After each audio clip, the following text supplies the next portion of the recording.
আসসালামু আলাইকুম ফ্রেন্ড, সবাই কেমন আছেন? আশা করি সবাই খুব ভালো আছেন।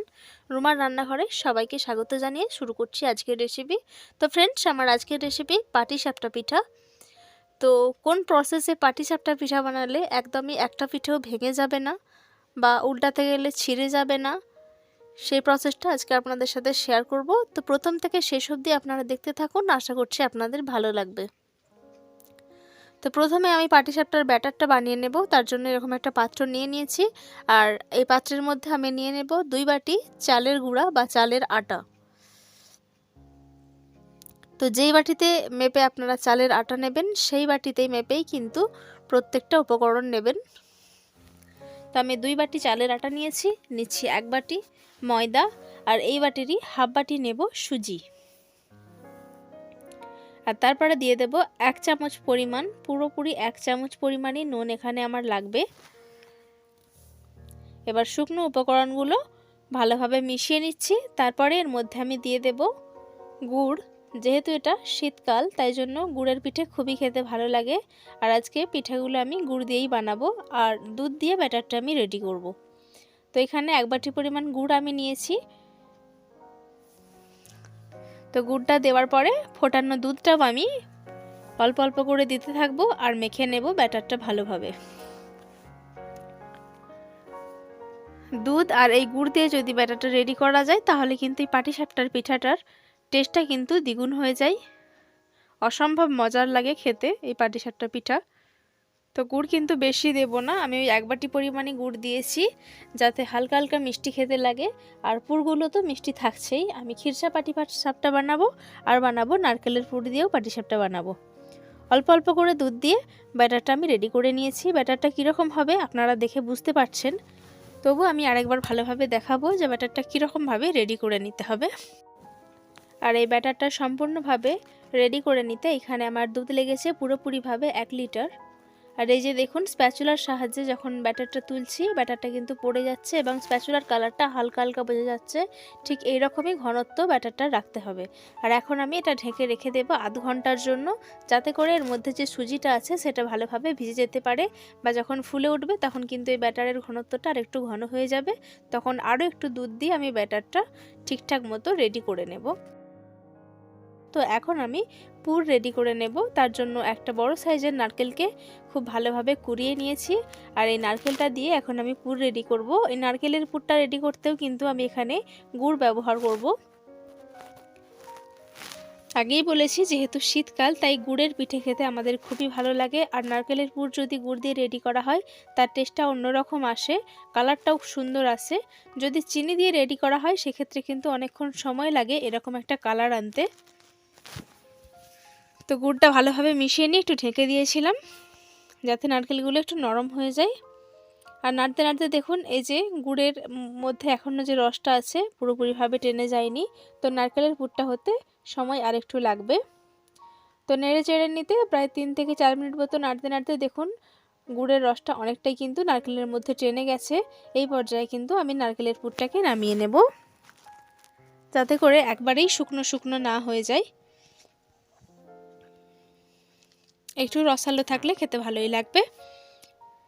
তো একটা পাত্রের মধ্যে নারকেলের পুরটা আমি তুলে নিলাম। আর এখন আমি ক্ষীরসার জন্য ক্ষীরটা রেডি করে নেব। তার জন্য এখানে আমি হাফ লিটার দুধ নিয়েছি, আর দুধটা যখন এইভাবে ফুটে উঠবে তখন কয়েক হাতা দুধ আমি তুলে নেব। এবং এই কয়েক হাতা দুধটাকে একটু ঠান্ডা করে নেব। তারপরে এর মধ্যে একটু পাউডার দুধ অল্প মিশিয়ে নেব। ততক্ষণ দুধটা ওইদিকে ফুটতে থাক, ফুটে একটু ঘন হয়ে যাবে। তো একটা চামচের সাহায্যে আমি একটু নেড়েচেড়ে ঠান্ডা করে নিচ্ছি। তারপরে 2 থেকে 3 চামচ পরিমাণ আমি পাউডার দুধ এর সাথে অ্যাড করে দেব, যাতে করে ক্ষীরসার টেস্টটা খুব সুন্দর হয়।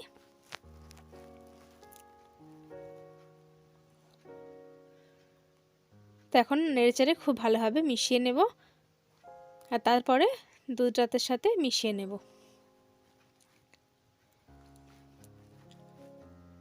আর খুব ভালোভাবে একবার মিশিয়ে নেওয়ার পরে এর মধ্যে আমি অ্যাড করে নেব 2 চামচ চালের গুঁড়ো, যাতে করে ক্ষীরটা খুব তাড়াতাড়ি রেডি হয়ে আসবে বা ঘন হয়ে আসবে।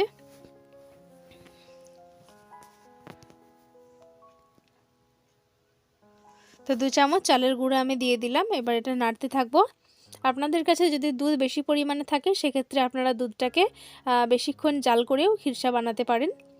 তো এই দেখুন প্রায় মিনিট 2 মতো জাল করে নিতেই এরকমভাবে সুন্দর একটা ঘনত্ব চলে এসেছে।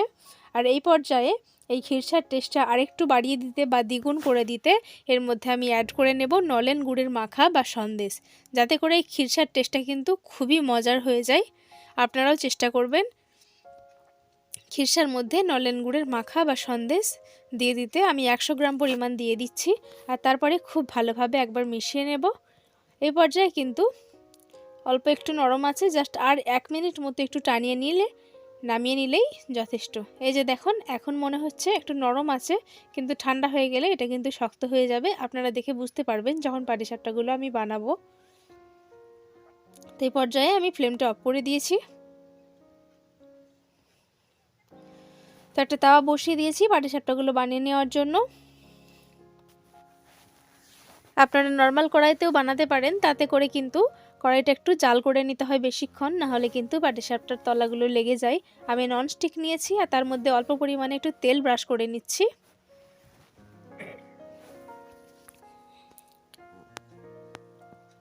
আর অল্প পরিমাণে তেলটা ব্রাশ করে নেওয়ার পরে আমি এখানে ব্যাটার দিয়ে দেব 1 হাতা করে।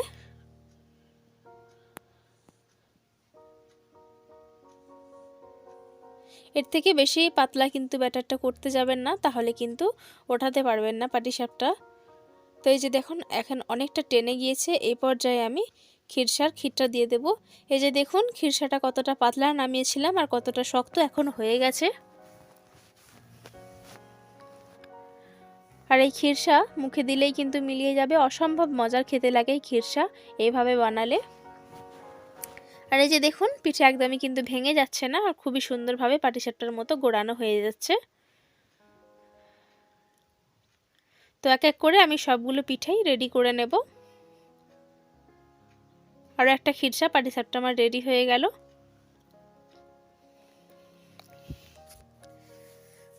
তো অনেকগুলোই ক্ষীরসা পাটিসাপটা আমার রেডি হয়ে গেছে। এখন আমি কয়েকটা নারকেলের পাটিসাপটা বানিয়ে নেব। তো এই যে এই পর্যায়ে যখন টেনে আসবে পাটিসাপটার পিঠাটা, তখন কিন্তু ঘুরিয়ে ঘুরিয়ে এইভাবে পাটিসাপটার মতো দিয়ে নিতে হবে। তো আবারও একটা রেডি করে নিচ্ছি। আপনারা চাইলে কিন্তু এইভাবে ঢেকেও করতে পারেন। আবারও একটা কিন্তু রেডি হয়ে গেল।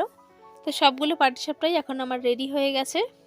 তো এই যে দেখুন কতটা সুন্দর দেখতে লাগছে, জালি জ্বালিয়ে হয়েছে পাটিসাপটাগুলো, বা নর্মাল প্লেন পাটিসাপটাগুলো কিন্তু হয়েছে। এই যে পাটিসাপটাটা দেখেন কতটা স্মুথ দেখতে লাগছে, কতটা সুন্দর।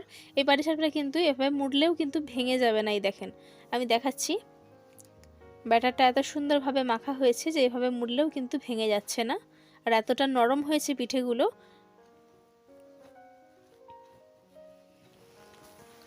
তো ফ্রেন্ডস, আমার আজকের ভিডিও এই পর্যন্তই। দেখা হচ্ছে আপনাদের সাথে পরবর্তী নতুন একটা ভিডিও নিয়ে। আমার ভিডিও আপনাদের কেমন লাগলো, যদি ভালো লেগে থাকে অবশ্যই একটা like, comment, share and subscribe করে দেবেন। আপনারা ভালো থাকবেন, সুস্থ থাকবেন, সাবধানে থাকবেন।